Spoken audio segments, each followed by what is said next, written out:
इतने बड़े महत्वपूर्ण बिल में नरेंद्र मोदी जी गायब थे। 20 सांसद गायब हो गए तो नोटिस दे दिए। जब देश के प्रधानमंत्री जी ही इतने गंभीर बिल में नहीं थे तो आप अंदाजा करिए कि इस बिल की गंभीरता क्या है। इन्होंने क्या व्हिप जारी किया था?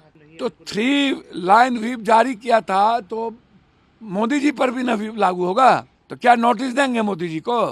एलाइस को इन्होंने कह दिया इसमें कुछ होना नहीं है, बस हमें यह दिखाना है कि मुद्दों से भटकाना है और यह कहना हमने लाया भैया। कल लोकसभा में वन नेशन वन इलेक्शन विधेयक को पेश किया गया और इस पर वोटिंग भी हुई, लेकिन जिस तरह से इस विधेयक को पेश किया गया इसके पहले बीजेपी ने अपने सारे सांसदों को व्हिप जारी किया था और लोकसभा में मौजूद रहने का निर्देश दिया था। लेकिन जब ये बिल पेश हो रहा था तो बीजेपी के कुछ सांसद लोकसभा में मौजूद नहीं थे, जिसके बाद से आज बीजेपी ने अपने उन सभी सांसदों को कारण बताओ नोटिस जारी कर दिया है जो बिल पेश के दौरान लोकसभा में मौजूद नहीं थे। वहीं अब बीजेपी के इस नोटिस पर पूर्णिया के सांसद पप्पू यादव ने मजा लिया है और उन्होंने बीजेपी पर निशाना साधते हुए पीएम मोदी को भी घेरा है और कहा कि पीएम मोदी खुद लोकसभा में मौजूद नहीं थे और बीजेपी के कुछ सांसद भी मौजूद नहीं थे, यानी ये लोग खुद बिल को लेकर के सीरियस नहीं हैं।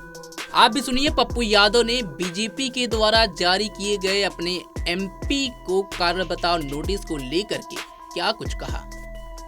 17 में ही इन्हीं के चुनाव आयोग और लॉ कमीशन ने मना किया था कि विविधताओं पर हमला होगा, अभिव्यक्ति पर हमला होगा, संघीय व्यवस्था पर हमला होगा। ये पैसे के हवाले देते हैं। पैसा तो सबसे ज़्यादा एडवर्टाइजमेंट पे खर्च होता है, पीएम के, सीएम के, अन्य लोगों के, खैरात पर बांटते हैं, टैक्सेस के पैसे अरबों खरबों रुपया रोक दो, एडवर्टाइजमेंट रोक दो। 300, 200, 400 करोड़ रुपया साउथ में एक एमपी, 40, 50, 100 करोड़ रुपया एक एमपी हिंदी पट्टी में, और उसके बाद ब्लैक मनी कितना खर्च होता है वो देखो, वो भी तो जनता का पैसा है। तो आप कान ऐसे नहीं कान वैसे पकड़ने की बात करते हो। तो आप एक काम करो ना, एक कानून लो। आप तो वैसे कह रहे हो चुनाव आयोग किसी भी गवर्नमेंट को भी डिसमिस कर देगा, राष्ट्रपति कर दे। राष्ट्रपति तो इंटाइटल है किसी भी मंत्रिमंडल के एग्जीक्यूशन से। चुनाव आयोग तो नौकर है, चुनाव आयोग को मालिक है क्या? वो कंप्लीट रूप से नौकर है, आप इसको समझिए। चुनाव आयोग को आप मालिक का पावर दोगे तो उसको एक काम करो, दोनों आदमी का चुनाव करा करके करो। पूरे देश में चुनाव करवा लो कि चुनाव आयोग कौन होंगे। दूसरी चौथी तरफ आप चुनाव आयोग को एक बजट दे दो और उसी को बोलो 15 दिनों के अंदर इलेक्शन कंडक्ट करे, एग्जीक्यूशन में लाए और सभा करे। 6 विधानसभा है तो 6 जगह, और सभी पार्टी वहां जाए अपनी बात रख दे। जनता जिसको वोट देना है देगा, ना कोई पोस्टरिंग ना कुछ। आप एग्जीक्यूशन में करना चाहते हो, पैसा को कम करना चाहते हो तो चुनाव आयोग के लिए बजट कर दो और गवर्नमेंट कंडक्ट करे चुनाव को, और वहां जाकर के पार्टी वाला जाकर के करे, कम खर्चा होगा, कोई हर कचकच नहीं, और 15 दिनों के समय को लिमिटेशंस कर दो। तो ये वन नेशन वन इलेक्शन भैया लोकसभा नहीं बनी, अटल जी की तरह खत्म हो गया। ये राष्ट्रपति प्रणाली है जो, देखिए इनके 2 काम, मैं पहले भी कहा हूं कि अंग्रेज और मुगल के तरह ये फूट डालो राज करो, ये फूट डालो राज करने की प्रवृत्ति से लगातार चल रहा है। ये 3 बार बने तब इनको नहीं आया, जब 300 था। अटल जी थे तब इनको समझ में नहीं आई। जब इनके पास गिनती नहीं है, 362 चाहिए, तो विवाद को पैदा करना है। इनको एक व्यक्ति को गणेश परिक्रमा करते रहना है, एक व्यक्ति को हिटलर के तरह प्रस्तुत करना है। तो ये कंप्लीट डेमोक्रेसी के लिए चैलेंज और खतरा बन गया है, आप इसको समझिए। ये लोग, अच्छा हमको एक बात बताइए, इतने बड़े महत्वपूर्ण बिल में नरेंद्र मोदी जी गायब थे।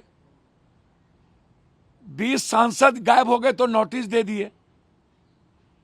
जब देश के प्रधानमंत्री जी ही इतने गंभीर बिल में नहीं थे तो आप अंदाजा करिए कि इस बिल की गंभीरता क्या है। इन्होंने क्या व्हिप जारी किया था? 3 लाइन व्हिप जारी किया था और सांसद तो 3 लाइन व्हिप जारी किया था, तो मोदी जी पर भी ना व्हिप लागू होगा? तो क्या नोटिस देंगे मोदी जी को? अजीब कहानी है भैया। जब मोदी जी ही इसको गंभीर, इनको मोदी जी को पता है, देखिए अपने एलाइज को इन्होंने कह दिया इसमें कुछ होना नहीं है, बस हमें यह दिखाना है कि मुद्दों से भटकाना है और यह कहना हमने लाया। भैया सबसे पहले देश की जरूरत है फार्मर। अभी जो लगातार पेपर लीक हो रहा है उसको, उस बच्चे की भविष्य, 1 nation 1 education, 1 nation 1 health, 1 nation 1 justice, 1 economy, money का आर्थिक आजादी, मनी का डिसेंट्रलाइजेशन, 1 नेशन 1 इलेक्शन। भैया कल किसी स्टेट की सरकार गिर जाएगी तो क्या आप राष्ट्रपति शासन 5 साल लगा के रखोगे? मतलब एन कैन आप ही चलाओगे? क्या चुनाव आयोग तय करेगा? तो ये बिल्कुल डेमोक्रेसी के लिए सही नहीं है, संविधान के खिलाफ है। इसलिए बिल देश के हित में, गरीब के हित में और विविधताओं के हित में बिल्कुल सही नहीं है। एक व्यक्ति की गणेश परिक्रमा के लिए बिल है। इन याचिकाओं को खारिज भैया हम ईवीएम लाए कौन? कांग्रेस। तब तो अमित शाह जी का जन्म भी नहीं हुआ था, वो भाग रहे थे कहीं। अब कांग्रेस लाई, कांग्रेस को समझने में कांग्रेस नहीं लाई। यह सवाल लगातार उठ रहा है। मेरा सवाल अमित शाह जी से यह है कि अमित भाई, कोई भी कंप्यूटर हैक हो सकता है ना, आदमी कर सकता है ना।